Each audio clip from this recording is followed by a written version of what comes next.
So we'll quickly go over what a ion dipole interaction looks like, and that would be something like any type of electrolyte. So if we have like NaCl in water, for example, what that's really saying is that we have a positive and negative ions that are surrounded. We know that water has a partial negative on the oxygen, partial positives on the hydrogen. So so we can actually draw water as this line structure. Well, it's not really a line structure, but it's just kind of an easier way to draw it, where this is partial positives and this is partial negative. So that we see that the waters will kind of arrange themselves where all the negative oxygens are going to be interacting with a positive ion, or the ionic sphere of the ion, and that the chlorine will have the positive hydrogen. So we flip it around and show the hydrogens. But we also, remember, have these water molecules making these hydrogen bond networks, where we have so here, let's just show these first and draw these out. So these are ion dipole between the ions in water, and then we also have these interactions here, here, here, here, here, here. These are all hydrogen bonds, which we haven't talked about yet. And actually, we would see this expand out, water having these hydrogen bond interactions.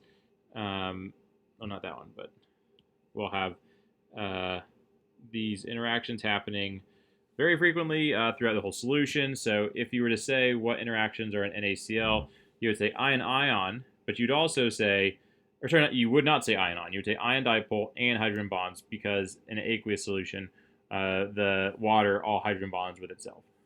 Okay. So if we go to hydrogen bonds, that's next. Hydrogen bonds.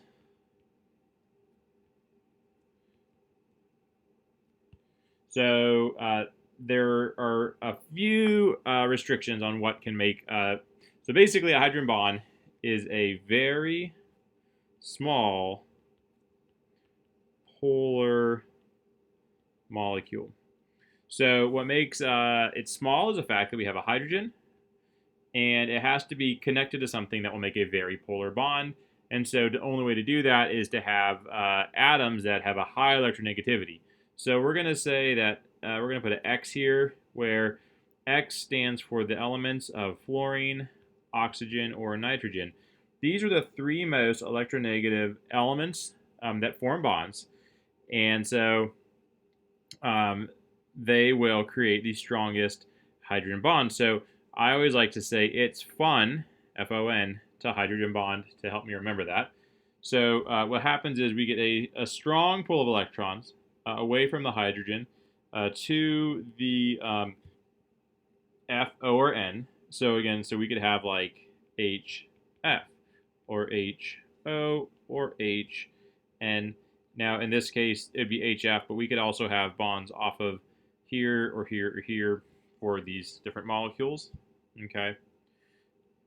So because the hydrogen is so small and it will have a pretty large positive charge, the interaction that is actually the hydrogen bond is going to be, we have a group of electrons that can be donated to the hydrogen that's positive. So the actual hydrogen bond is between a separate species that has a lone pair to donate electron density to the hydrogen. Now, these tend to be, if we have a lone pair here, tend to be also having a partial negative charge. The lone pair is kind of key here. And so this, we'll do this right here is your hydrogen bond, or H bond. Okay.